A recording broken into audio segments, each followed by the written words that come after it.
कल 15वां सवाल आप लोगों ने कर लिया था जिसमें हम घातक मान लिया।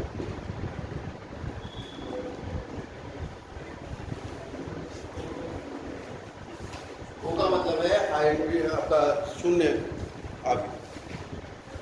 अब इसने कहा था ये तो आपने कर लिया होगा, कितने बच्चों ने किया? Very good. यहाँ ए क्यूब ए स्क्वायर ए और आई का मान लगा के और ये 0 बराबर आ गया। अब इसने कहा इसकी सहायता से ए इनवर्स ज्ञात करो। ये अगला चीज, पहला स्टेप तो एलएचएस बराबर आने से आ गया होगा, आपने निकाला। ए इनवर्स कैसे निकलेगा? आप इसकी प्री मल्टीप्लाई कर दीजिए ए inverse.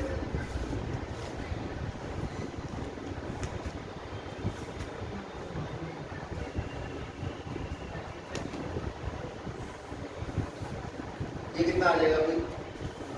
A inverse A cube minus 6 A inverse A square plus 5 A inverse A plus 11 A inverse बराबर शून्य आपकी गुणा कर दीजिए।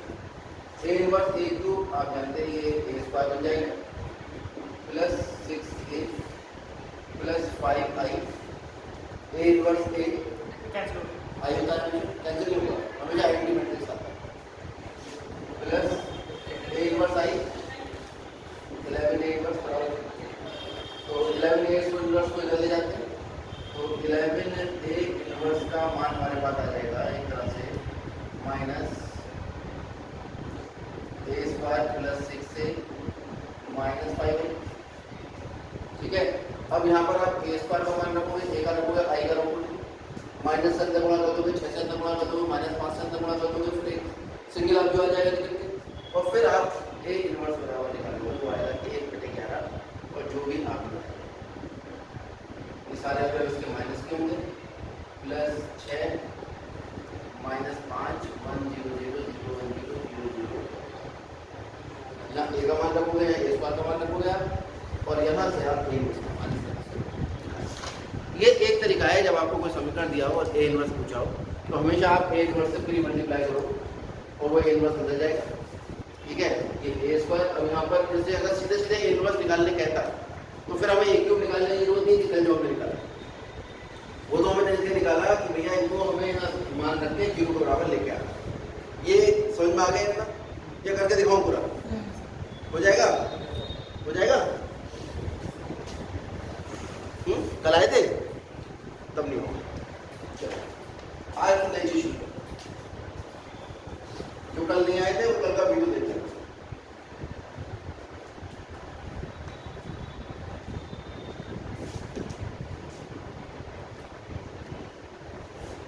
अब आते हैं उस टॉपिक पे जो 6 नंबर या 8 नंबर में एग्जाम में पूछा जाता है। अभी सब करा देंगे, चिंता मत।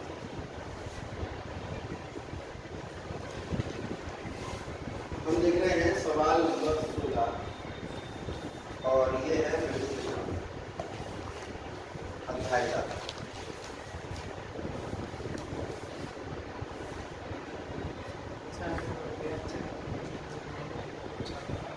सवाल ये क्या?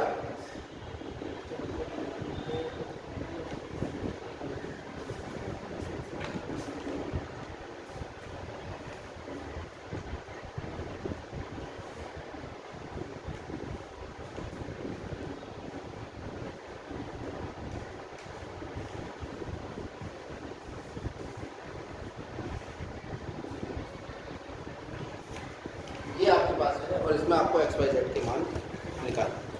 सबसे पहला काम तो ये है कि हम 1/x को मान लें p, 1/y को मान लें q और 1/z को मान लें r। ठीक है, तो हमारे जो तीनों समीकरण थे वो ये बन जाए 2p plus 3q plus 10r बराबर 4, 4p minus 6q plus 5z बराबर 1, 5r और 6p plus 9q minus 20r बराबर।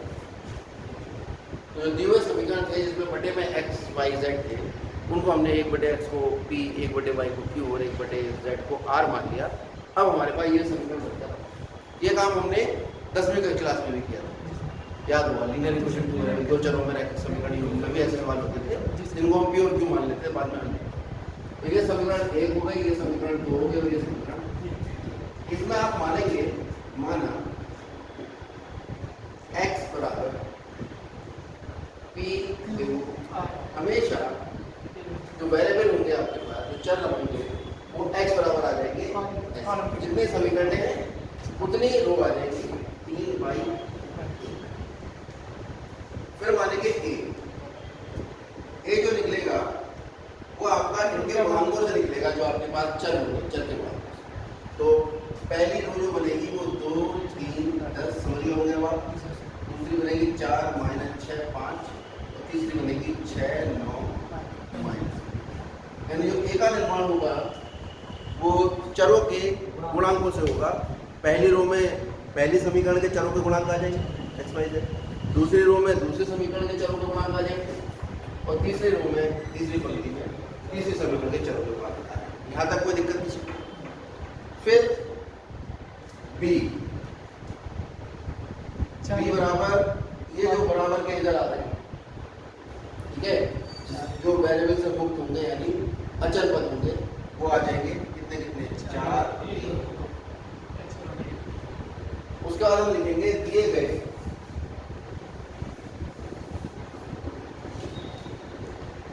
समीकरण निकाय का आव्यूह रूप।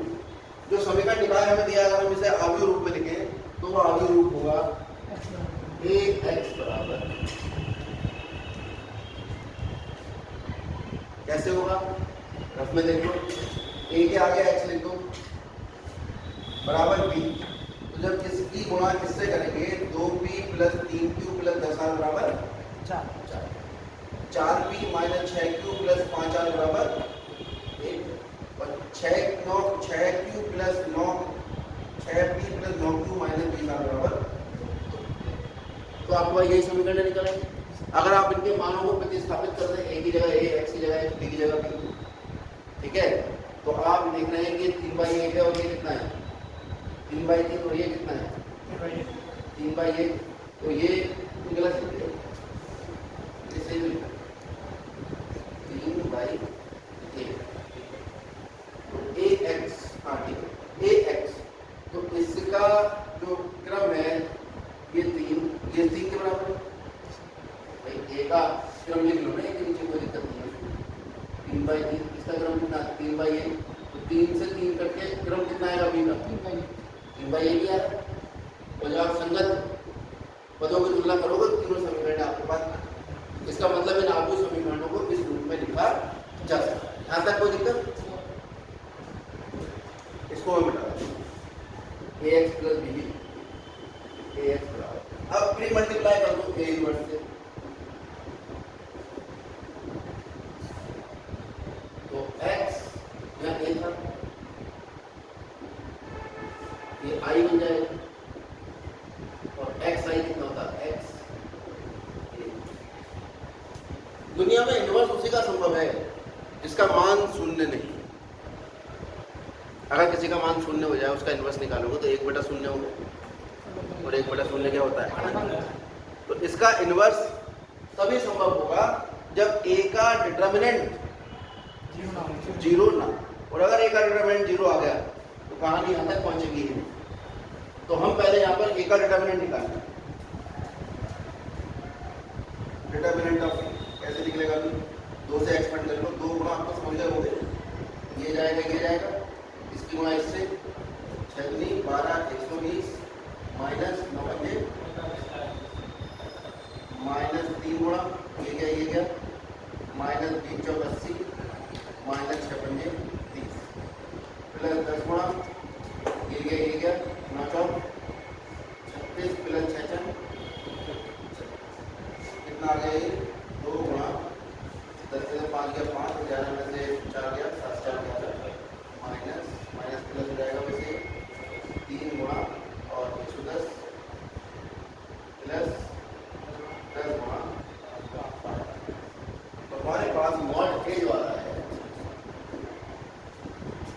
वो आ रहा है 150 प्लस 330, ठीक है, प्लस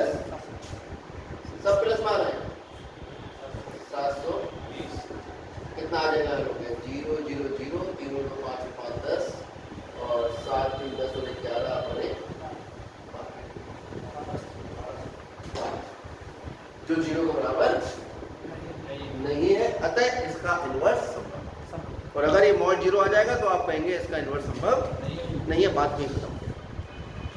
तो हमें तो पता था संभव, तो हम पहले हमेशा मॉड ए निकाला करें। क्लियर? कोफिशिएंट मैट्रिक्स कहलाता है। क्या कहलाता है? कोफिशिएंट। चलो ये निकल गया। अब हमारा काम है केवल ए इनवर्स निकालना, केवल उसको बी से गुणा कर। ए इनवर्स का एक फॉर्मूला होता है, बी नो दैट। अभी तो आई नो दैट है, यानी मुझे पता है, अब आपको पता है एडजॉइंट ए बटे ये एक सूत्र होता है, ए इनवर्स बराबर एडजॉइंट ए बटे। क्यों होता है? ए एडजॉइंट ए बराबर मॉड ए आई से निकाला था कल, याद है? नहीं जी सर, याद है? अब इसकी वैल्यू क्या बनेगा? ए इनवर्स ए बराबर एडजॉइंट ए बराबर ए इनवर्स मॉड ए। तो ए इनवर्स तो आई हो गया, ठीक है? आई से आई जब कैंसिल हो जाएगा तो क्या बचा हमारे पास? एडजॉइंट ए बटे ए इनवर्स, ये ए था मॉड, क्या करेगा इसको? क्या बचेगा? सिद्ध करा था जी सर, ध्यान है? सर उसका कारण था सिद्ध करवाने का।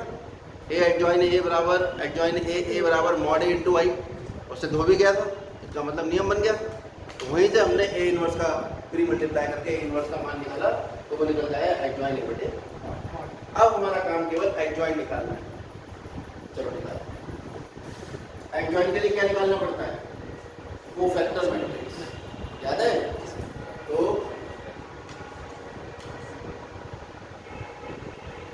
कोफैक्टर मैट्रिक्स और उसका नाम क्या रखते थे? सी की कोफैक्टर मैट्रिक्स, मतलब ए की कोफैक्टर, ये बताया था। प्लस माइनस प्लस, मतलब 9 लगा लो, बाद में करेगा, ऐसे तो बताया था, ध्यान है? भूल गए?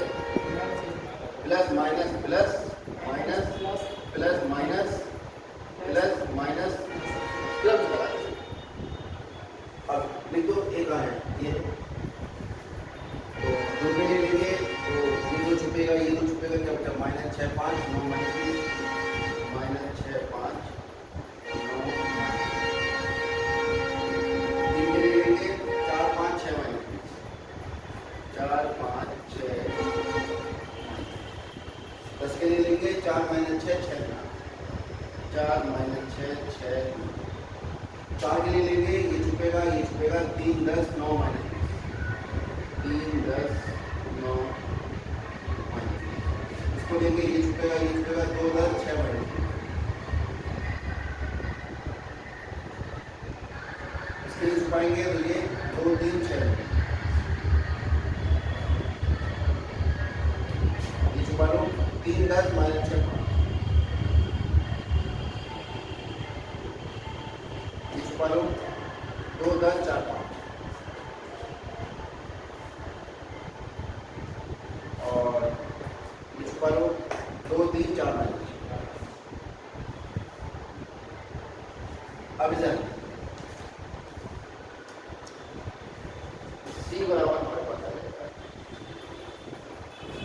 हमारे प्लस 6 12 120 माइनस 45, ये माइनस अपनी जगह रखा ब्रैकेट में, माइनस 80 माइनस 6 पंजे 30, फिर 9 4 36 प्लस 6 6 36, ये निकालो माइनस अपनी जगह 6 माइनस के 60 माइनस 90,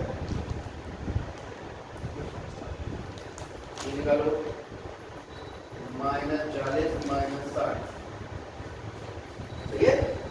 देखते रहो, ये निकालो 18 माइनस, अच्छा देखो 15 माइनस अपनी जगह और माइनस के 60 प्लस, ये माइनस 10 माइनस 40 और ये माइनस 12 माइनस 12, तो सी बराबर हमारे पास निकल आया, घटाओ 10 5 गया 5, क्या होगा? 75। अच्छा, बराबर हो गया, 11 में 4 गया 7। माइनस 110 मल्टीपल 10 प्लस 110 ये माइनस 150 प्लस माइनस का 100 और ये 0 ये 75 ये 30 ठीक है।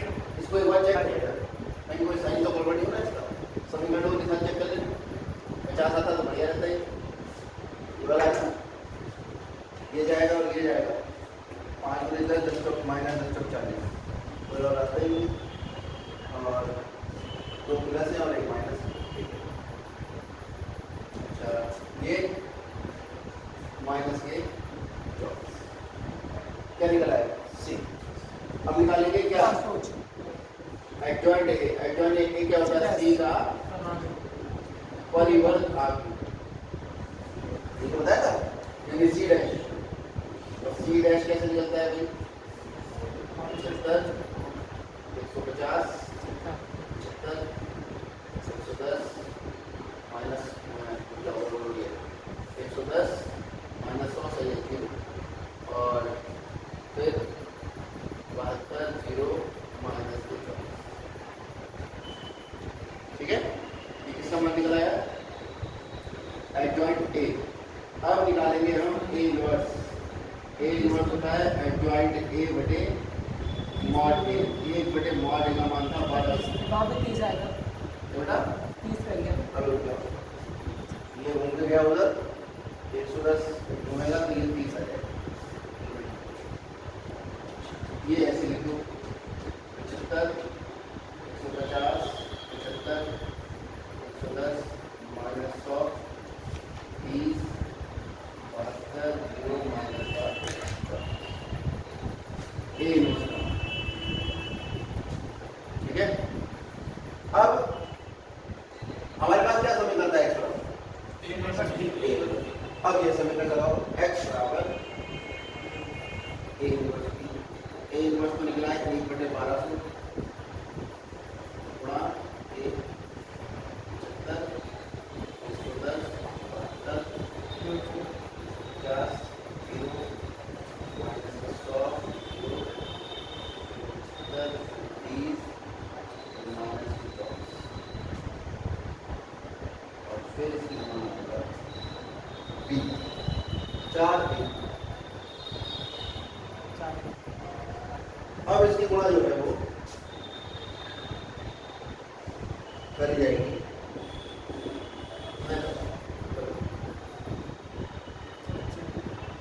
करो पहले इसकी गुणा इससे 75 चौका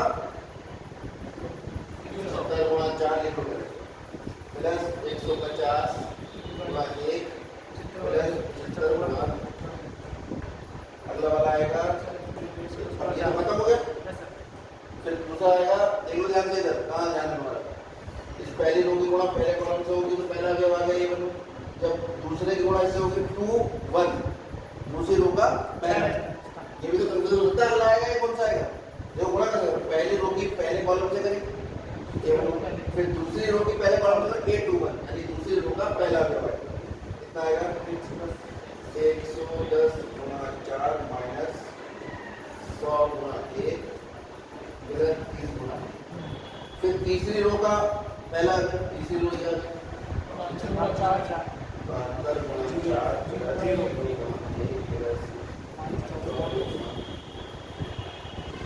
कितना आ गया 605 24 प्लस 150 प्लस तो छूट रहा है क्या 1/12 तो छूट रहा है कौन लेके जाएगा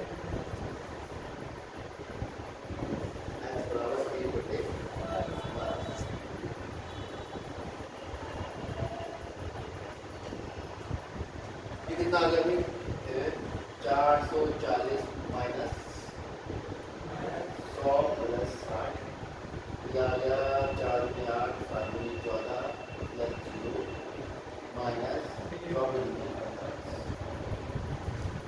x बराबर निकला 1/1200 कितना आ रहा है 600 हो गया और 440 और 4 440 60 कितना 500 500 में 100 घटाओ 400 148 में 48 घटाओ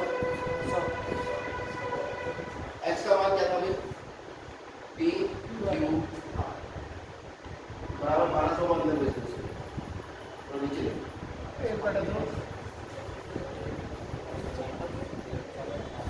इसके अंदर जाएगा 600 बटे 1200 1 बटा 400 बटे 1200 1 बटा 3 और 100 बटे 1200 1 बटा 8। ठीक है कोई दिक्कत इसमें?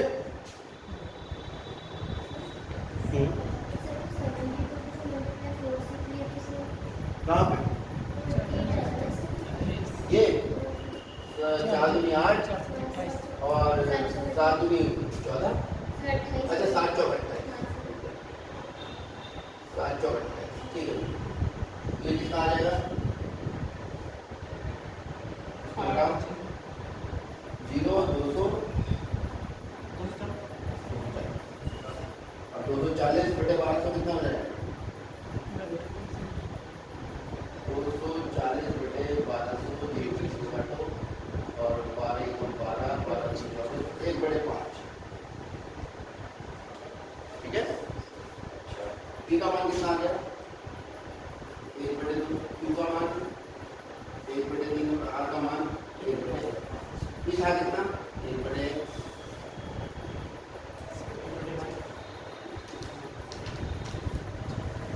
x बराबर 2 y बराबर 3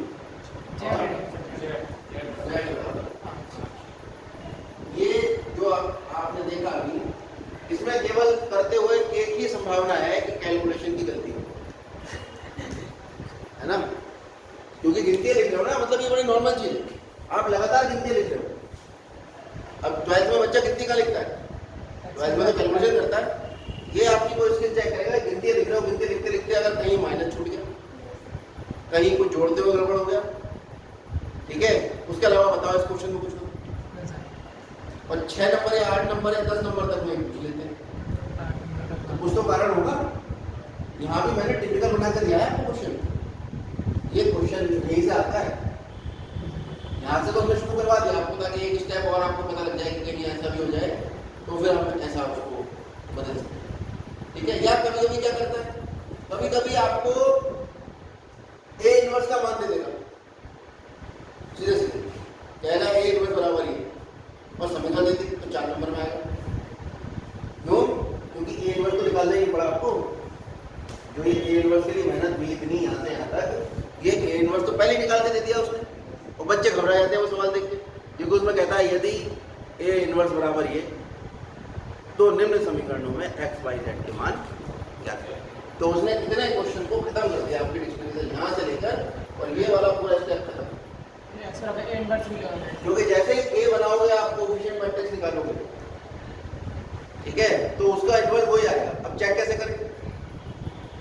कैसे करें उस a को a इनवर्स को इस a से गुणा कर लेना a इनवर्स को a से i आ जाएगा 1 1 1 और जैसे ही i आएगा आप समझ जाओगे कि भाई उस जो हमें दिया था कभी कभी उसका नाम वो ऐसे रख देता है C Z कुछ और नाम रख देता है कभी कभी A भी नाम रख देगा तो आप इसे A की जगह कुछ और मान लेना ठीक है D मान लेना इसको या I मान लेना कुछ भी मान लेना मतलब कहने का समझ रहे हो आप कि क्वेश्चन में एक मैट्रिक्स आपको दे देगा ऑलरेडी एक आप ये बनाओगे इन दोनों की जब गुणा करोगे जो दिए वो I आ जाएगा तो आप समझ जाओगे कि भाई वो वाली जो दी है वो इसकी इनवर्स मतलब ये वो आपके दिमाग से खेल सकता है ठीक है बाकी ये सवाल नहीं तो सीधे सीधे थाली में परसा हुआ आता है यहाँ से एक्स वाई जेड लिखो बच्चा फटाफट आराम से एक्स निकालो ए निकालो बी निकालो खाली समय लग रहा है आपका खाली समय का आपका वेस्ट होगा बाकी कहीं कोई ऐसी चीज़ नहीं है कि आपका इस क्वेश्चन को करने में कोई दिक्कत करिए